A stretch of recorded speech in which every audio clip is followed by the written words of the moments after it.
श्री कृष्ण से जुड़ी कई कहानियाँ हैं जो अहंकार का नाश का संदेश देती हैं।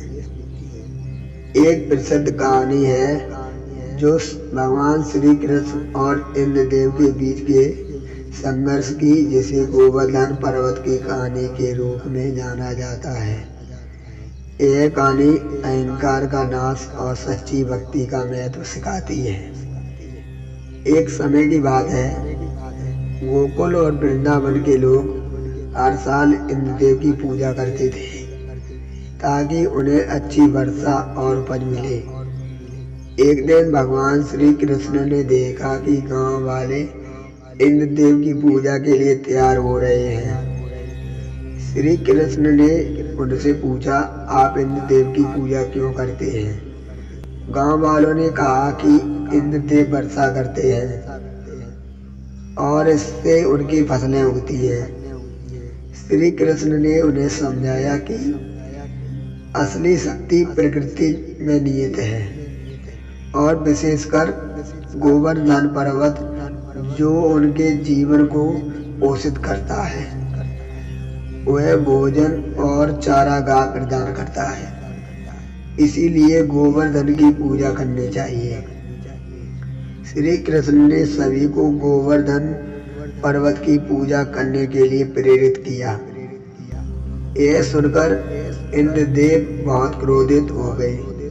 उन्होंने अपनी शक्ति का अहंकार दिखाने के लिए गोकुल पर भारी बारिश और तूफान भेज दिया और गांव के लोग पानी में डूबने लगे।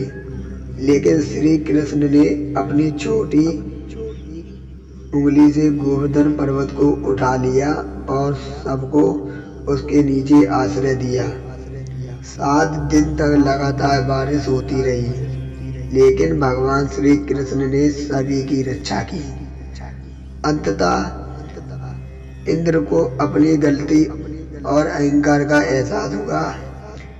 वे श्री कृष्ण के पास आए और माफी मांगी और उन्हें भगवान के रूप में स्वीकार किया।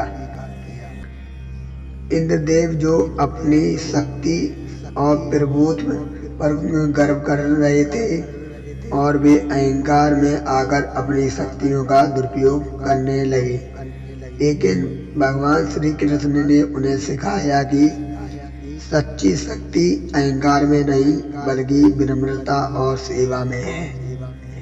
अहंकार का नाश तभी होता है जब हम अपने भीतर की सच्चाई और प्रेम को पहचानते हैं।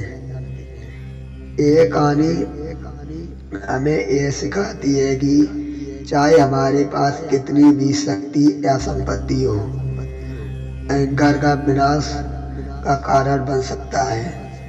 सच्ची मानवता विनम्रता और दूसरों की सेवा में निहित होती है। जय श्री कृष्ण, जय श्री राधे।